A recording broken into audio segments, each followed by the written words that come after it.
What's going on, everybody? Welcome back to JBuck Studios, your home for reviews, reactions, and of course ridiculousness. And we're getting back into the Loki grind. I took a week off. I was too busy, but we're getting back into episode 2, breaking it down and everything. This was a fun episode for sure. But before we get into my breakdown, some Easter eggs, kind of some theories of where this is going to go in the future. What 4 or 5 episodes? I think there's 6 potentially overall. Let me know what your thoughts are of this episode 2. What kind of theories, what things stood out at you, and kind of where do you think this is going to go in the next few episodes? But without further ado, I'm going to get into my thoughts and kind of what happened in this episode, because again, I watched this, when Disney gave me the early access and whatnot, but I rewatched it today. This episode is so much fun because it starts off, the beginning is one of the best parts, one of the standouts, where the TVA agents essentially run into the Loki variant, and Bonnie Tyler's in need of a hero, or I need a hero essentially is playing.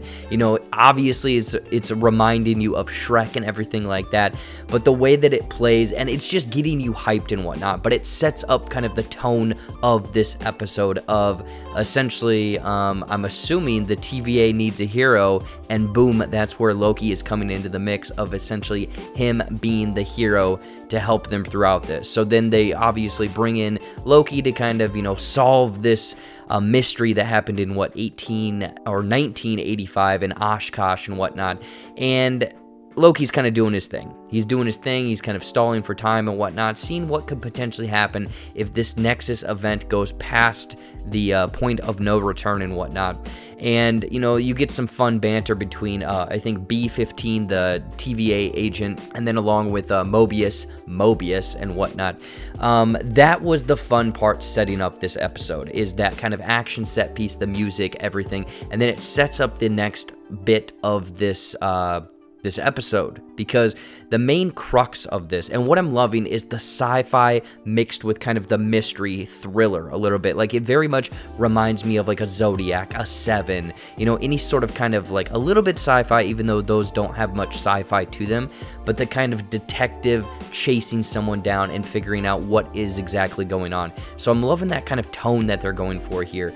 But the way that this middle part essentially plays out is, like I said, a detective buddy cop story, because we get Mobius, we get Loki. It's them sitting down and going through the TVA archives essentially and trying to figure out what exactly is this Loki variant up to? What do they have planned? How are they hiding? How are they getting away from the TVA agents all the time? And what are they doing with the supplies that they're stealing from the Minutemen? So that's the kind of the setup of what exactly is going on here, people.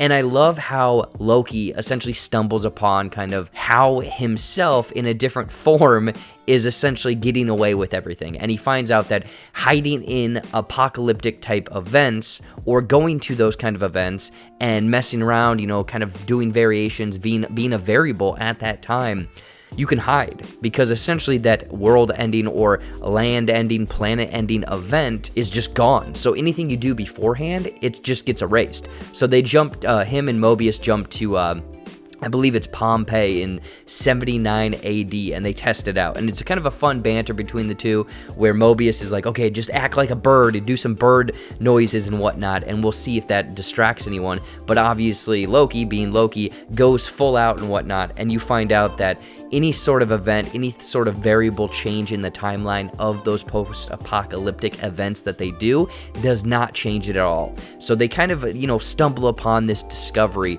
of, okay, so this Loki variant is obviously hiding in some sort of post-apocalyptic time zone area, something with supplies where they can keep jumping back to a certain time and doing it over and over and over again. And this is where, that kablooey, I believe, gum that was placed in episode 1 comes back into the fold, essentially. And they find out that this was manufactured only for a handful of years and whatnot. So then they're going through all of the post-apocalyptic or apocalyptic events that happened in that 4 or 5 year period, which surprisingly, there's a lot more than I thought there would be, but they do stumble upon essentially this giant kind of like tsunami earthquake, or not tsunami, tsunami slash hurricane that is going to happen in Alabama, I believe. So they jump there, they find out that it's this Roxxon company or Roxcart, essentially a giant Walmart or a warehouse and whatnot, and they get there, and you know, they're trying to look for this variant, and then you find out that the variant has essentially like charm or enchanting powers and whatnot, able to essentially use other people as a vessel to kind of communicate and whatnot. So this is that one thing where whoever this variant is takes over B-15 and then switches from body to body to body, kind of tormenting, messing around with Loki, but doing kind of what Loki had done earlier in the episode of kind of, you know, dragging out a little bit, you know, stalling the TVA agents. This Loki variant is 100% stalling for themselves against Loki, and he obviously does not pick it up at all, even though he is that variant. He has, you know, there's very much similarities between him and this variant in the timeline. And now it is revealed that this variant is not a man, like some people were thinking and whatnot. It is actually Lady Loki. It is a woman, blonde woman. She's looking spicy and fine, kicking some ass and whatnot. So it's revealed that this variant is Lady Loki. And that's kind of like the big reveal of this episode and whatnot. And it's about like 3 minutes until the end of the episode. So it's reveal from them, or reveal from Lady Loki. And then she has been stalling this whole time for her plan to essentially go off. And you see that she had been taking all of those dimensional temporal grenades. I'm trying to remember what the name of it is. But they have a ton of them rigged up in this rocks cart.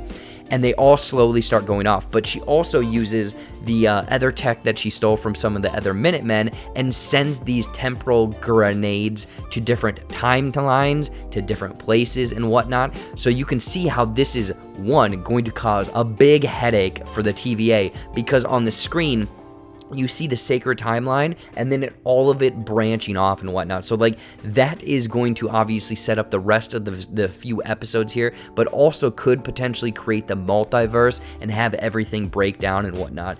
And the thing is, in this scene, you specifically see on the screen at the TVA all of the different places that these temporal grenades are going.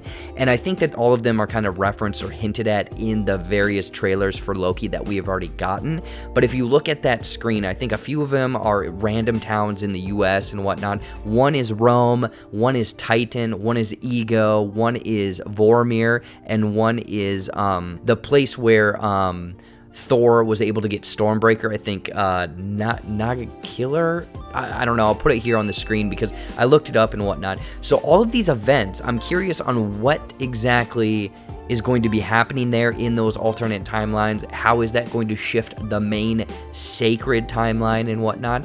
So I think that right there of showing those different locations along with the temporal grenades that exploded or went there, that is going to be setting up the next few episodes of potentially Loki going off with the TVA and trying to patch up all of these different planets or areas that we have seen before, almost like a what if series that I'm very much excited for, because we're going to get back to places that we have seen before, you know, kind of that like, hey, that looks familiar, but it's a little bit different and whatnot. So I'm very curious on how that is going to play into the future episodes and whatnot. Also, how Loki's relationship with Lady Loki is going to be, because at the end of this episode, instead of him going back with Mobius and B-15, he jumps into the portal and follows Lady Loki essentially into wherever dimension, planet, timeline this character has gone.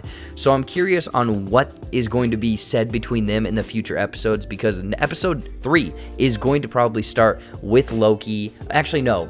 I'm saying that episode 3 is probably going to start with seeing all of these different planets and timelines completely shatter. Then we're going to get into the relationship and the motivations from Lady Loki talking with normal Loki, I'm sure.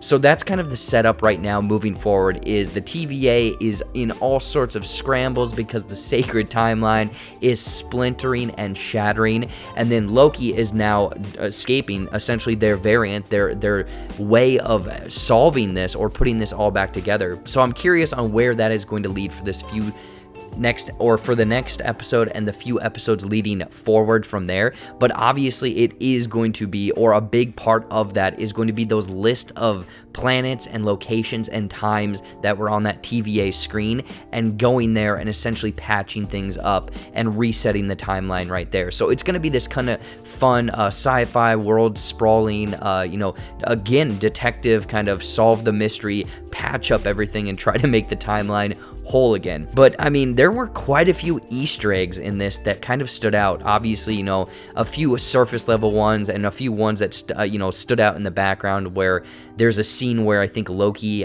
you can see behind him, there's like a 372 in the TVA, which I guess is a reference to Thor episode or comic book issue 372, which has the TVA, I think their second appearance in the comics and whatnot. Obviously, Roxxon or Roxcorp is a reference to the Roxxon Energy Company that is a big player in the MCU comics and stuff, also in the Spider-Man PS4 games and whatnot. So I'm curious if that's just going to be like a nod, a hint, or if they're going to come into the mix and very much kind of play a role and whatnot.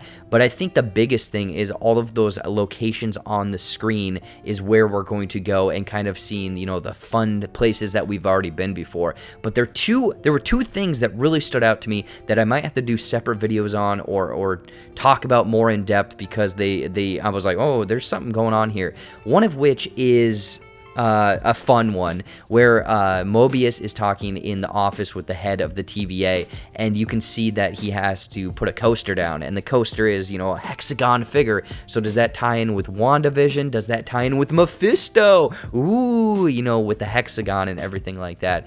So who knows if Mephisto is pulling the strings behind the scenes? Probably not. I'm still saying that Kang the Conqueror is probably behind this in some form. Who knows how? Who knows where?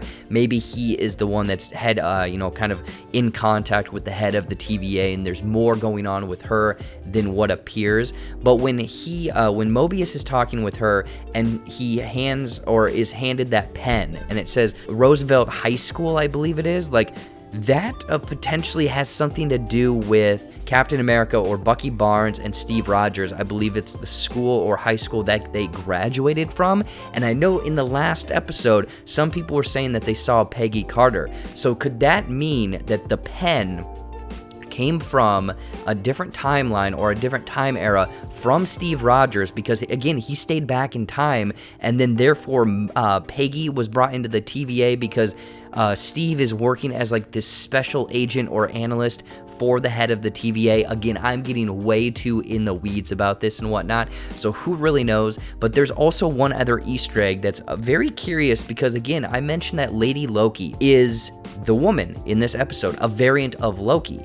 But if we go into the international credits, I think, of this episode, and you see the dubbing for that Lady Loki character, the dubbing for that character is actually listed as Sylvie, I believe it is. And when you look that up, Sylvie is actually an enchantress from Asgard in the comics. I believe it's the second enchantress of Asgard, Sylvie Lushton. So maybe this Loki variant isn't exactly Loki at all, but instead an enchantress type person that is working for a different agenda, a greater good potentially, or their own skewed outlook on life. Who really knows? Or more than likely, they took that character and mushed it together so it is a variant of Loki. But I mean, it does make sense because she was using kind of like enchanting powers where she's touching people and taking over their abilities or taking over them and using them as like a vessel and whatnot. So I'm curious on kind of what your guys' thoughts are of some of those Easter eggs, kind of how this episode played out and where this potentially goes in the future, kind of what theories and stuff do you have, because there's a lot in this for sure, and I love the setup. I mean, the first 2 episodes of all of these Disney Plus series, I think, are a good taste of what we're going to get. Now we're getting into the thick of things, again, with the main conflict of the sacred timeline now being broken. I want to see where this is going to go, and I'm curious of what kind of big reveals they're going to be and how this sets up the future of the MCU. So that's kind of my, overview, breakdown, some Easter eggs, and a few theories. Let me know if you like this. Let me know what theories and stuff you have in the comments down below. We're going to try doing these every single week.